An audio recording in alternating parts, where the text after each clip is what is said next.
Heureux celui qui a pu pénétrer les causes secrètes des choses. C'est le type de citation que l'on met à la fin d'un texte pour tenter de masquer son incapacité à définir son sujet. Cette phrase devrait se trouver à la fin de chaque ouvrage tentant de définir la timidité, étant donné que la quasi-totalité sont écrits par des gens normaux, des théoriciens dont la praticité fait défaut.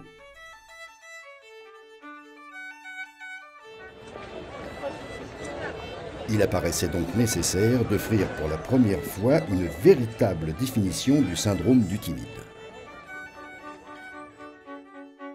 Les gens normaux tentent parfois d'interpréter la timidité, mais ils n'y arrivent jamais réellement. Le résultat est souvent très abstrait, trop abstrait.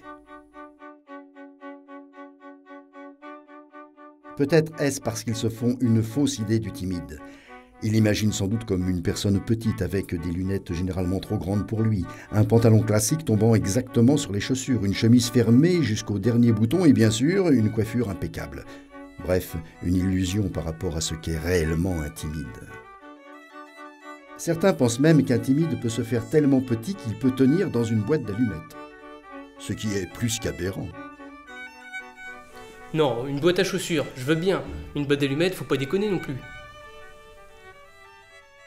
En réalité, personne ne peut vraiment savoir ce que pense un timide. Il faut être timide pour comprendre un timide. Alors là, moi je crois qu'il est heureux. Oh non, il est triste là, il est triste. Ah, je sais pas, moi j'aurais plutôt dit qu'il pensait à la conception de l'état de nature selon Hobbes, là. Non, selon Locke. Locke? Non, Rousseau. Oh, tu crois qu'il est rousseauiste? Oui. Oh non. Non. Ils ne le seront jamais. Il faut être timide pour comprendre un timide.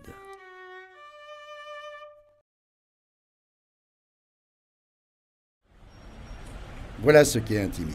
Une personne dont la plus grande crainte est le regard de l'autre et qui imagine que ses moindres faits et gestes sont observés en permanence. Vous pouvez voir juste derrière moi un timide en train de marcher. Cet événement suscite l'attention des spectateurs du monde entier. Est-il bien habillé? Va-t-il trébucher? Autant de questions auxquelles nous tenterons de répondre au cours de cette journée.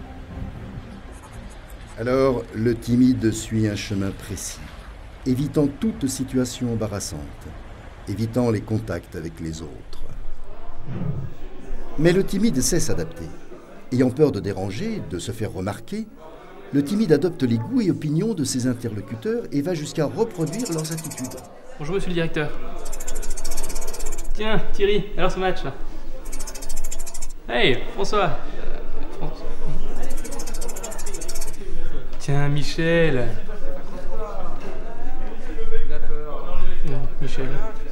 Mais à force d'emprunter les personnalités des autres, il finit par ne plus en avoir et passe alors inaperçu.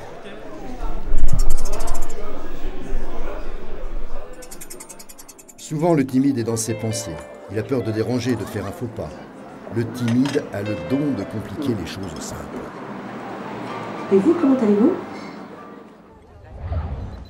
Il me parle, mince vite, il faut répondre. Qu'est-ce que je peux dire? Tiens, bah, une blague. Où parle-t-on le finnois? Bah, en fine. Non, c'est pas top. Non, quelque chose d'intelligent. Quelque chose qui passe bien avec tout le monde. Vite, qu'est-ce que je peux dire? Non, merci. Enfin, s'il vous plaît.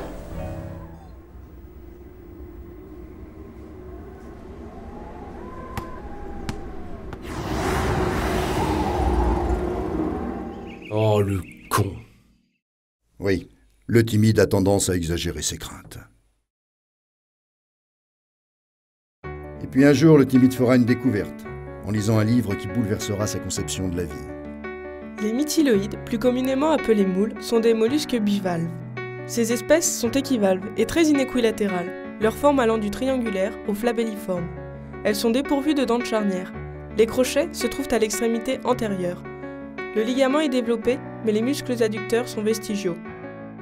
Il constatera que les gens normaux ont aussi le don de compliquer les choses simples. Alors il fera des recherches sur les gens normaux et découvrira que 80% d'entre eux déclarent être ou avoir été timides. Que parmi les personnes timides, on compte de grands écrivains, philosophes, artistes ou hommes politiques dont ils n'auraient suspecté la timidité. Les timides sont partout. Tout le monde est timide. Tout le monde est normal. Tout le monde est comme lui. Les timides font partie d'une minorité majoritaire.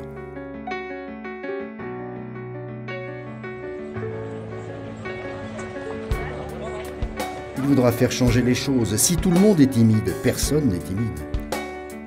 Mais il est comme les gens normaux, théoricien, pas praticien.